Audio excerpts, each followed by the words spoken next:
More than anything, girls, I'm just grateful for this moment. I'm grateful that we have this opportunity to sit around and just sisterhood. These are the things we've been missing, right? Sometimes FaceTime doesn't cut it.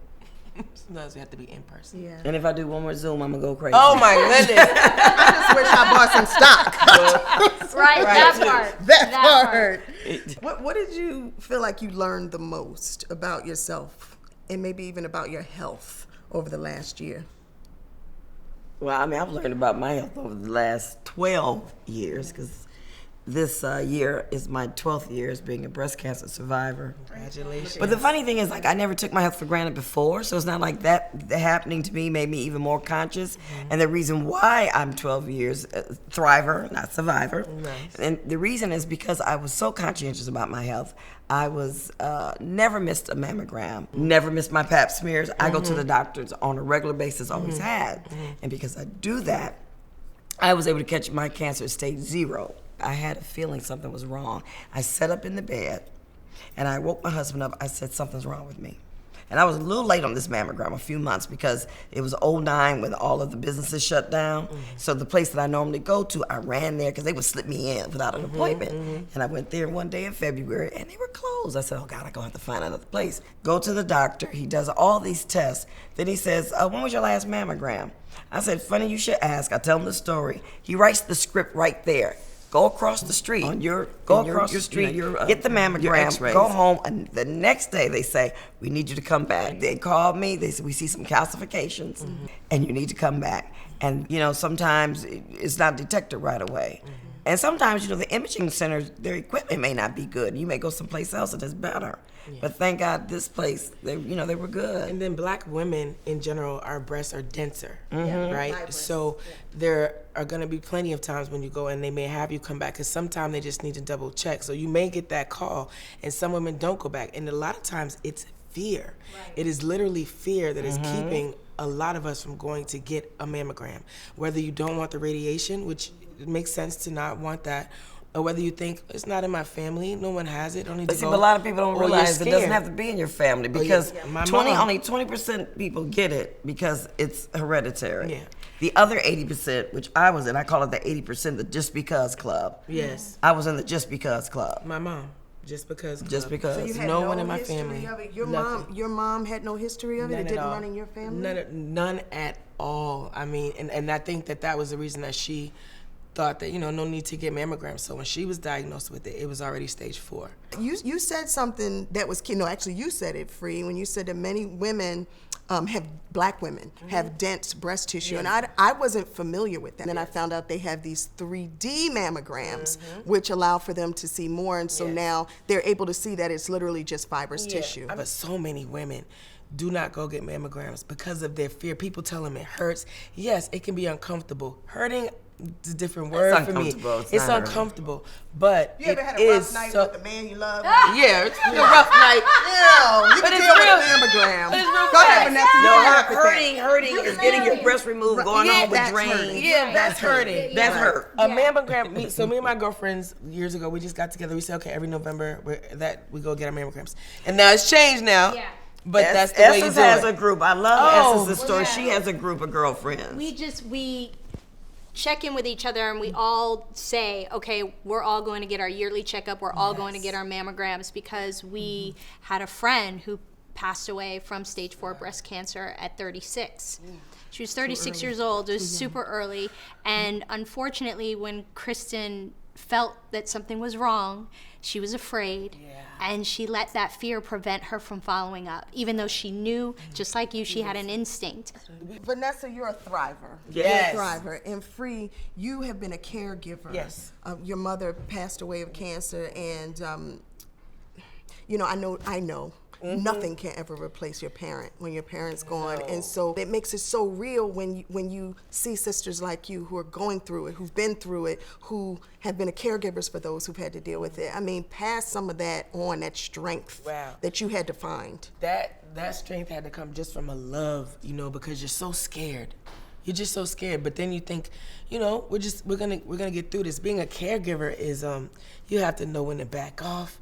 You have to know when they need their space. They are so sick of somebody saying, "How you feeling today? Are you okay today?" They don't want to hear that shit no more. Right? They don't want to hear it. So it's finding out what is gonna make them happy, what's gonna help them. My goal was to make sure that my mom, that I was with her every day. They gave her a year, so I said I'm gonna be with her every single day of that year. So whatever it is. Luckily, she had 3 years, and about half of the second, she was like, "Can you go get a job? I need you up out of here." So it really is hard, but it's also like the most special position to be able to care for someone and them allow you to care for them. The strength of a woman. The strength of a Black woman. Amen. They're preparing themselves for things that you're not even ready for as a caregiver. So just stay in faith and prayer, and you'll be fine. Essence, how is your mom? I'm grateful to say that she's in recovery. She's in remission. I knew she had an appointment on a Friday. I was here in Atlanta working, and she didn't call me. I asked her to call me after her appointment, just to tell me how it went. And I didn't hear from her, and it was a Sunday, and I realized I hadn't spoken to her, and I did not have a good feeling. So I called her, and I said, "You didn't call me." And she goes, "Yeah, I was avoiding calling you." And I said, "What is going on?" And she said, "They found cancer. They found breast cancer." Now, this is January of 2020. She starts her treatment, chemo and radiation, in March. She's in New York. I'm her only child. She is single, and I'm in California. So now she's going through chemo and radiation during a global pandemic at the height of New York being where the most cases were. And so, when you talk about the strength of a Black woman, I was just like, I finally saw her for the first time since the diagnosis in November. And I saw her in the airport. Ooh, excuse me. And I was like, how in the world do you look so fucking good after going through what you've been through? Because she looks so fabulous. I was like, Ma, you look amazing. And she was like, do I? I was like, I can't believe. Do I? I said, Mom, you look beautiful. Like, you just went through all of this. But I found myself engaged in a way that I hadn't been with her before. You know what I mean? It was like I called her and we talked, and I would check on her, and some days it would be like just a quick, I'm fine, or I'm not feeling so well or whatever. But the resilience of her, the resilience, it was amazing. I mean, what is it? What is it? The food we're eating? Is it the medicines that they're giving us to put in our body? Why are we hearing so much more about breast cancer and so many cases of breast cancer now? I just think that we talk about it more because back in the day, you get that C word. People were dying and they didn't know what they were dying from. To me, don't we do ourselves a disservice if our family doesn't know, their health history? We should know the health history in our families. Why do people feel embarrassed? Like you said, oh, she got the C. Why would you be embarrassed because you have cancer? Like you did something to yourself. Utilizing your village, it doesn't happen unless you are vulnerable enough to ask for help.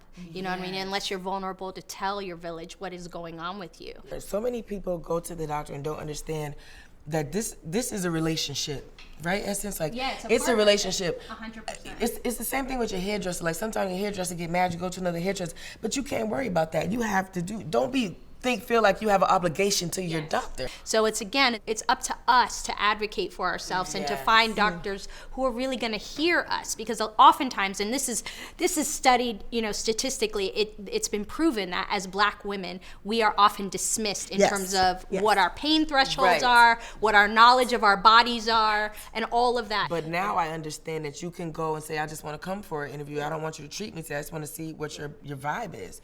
And you definitely could do that. Yeah, but people don't know that they can do that. That's how I found my oncologist, and that's how I found the doctor that was going to do my surgery. And referrals are always good if you got someone that loves. That's part of the blessing of this conversation, is that we then now open the door to ask questions amongst each other and to find great doctors. Yes. We got to stay ahead of these diseases. We have to stay ahead of these ailments. And stress causes dis-ease. So we got to protect our peace at every turn. If it is not bringing you joy, then get rid of it. Get rid of all of it. I'm telling you. Get rid of it and get rid of them. Word. But wait, now what about you? You've been through so much. You're victorious. You're thriving. You're inspiration because you're testifying, telling folks, right? I'm very, very in tune with my body. And like Essence, I get my yearly blood work, I get my yearly mammogram, I get my yearly Pap smears. Matter of fact, I call it the parade of doctors. Yes. I do. Right. And The this whole week, week yeah. schedule. And matter of fact, next week, I start my November. mammogram. I just go boom, boom, boom, boom, boom, boom, boom. I got them all lined up. Even get my teeth cleaned. Yes. My Oh, eyes yeah, checked. this is because I get everything done, the same and then I know I'm good.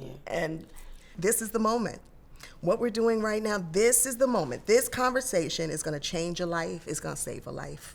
I'm so grateful Black Women's Health Imperative brought us together for this. I'm telling you, this is a blessing. Yeah. thank you for Thank you. Yeah. this Thank you. discussion. Oh my goodness.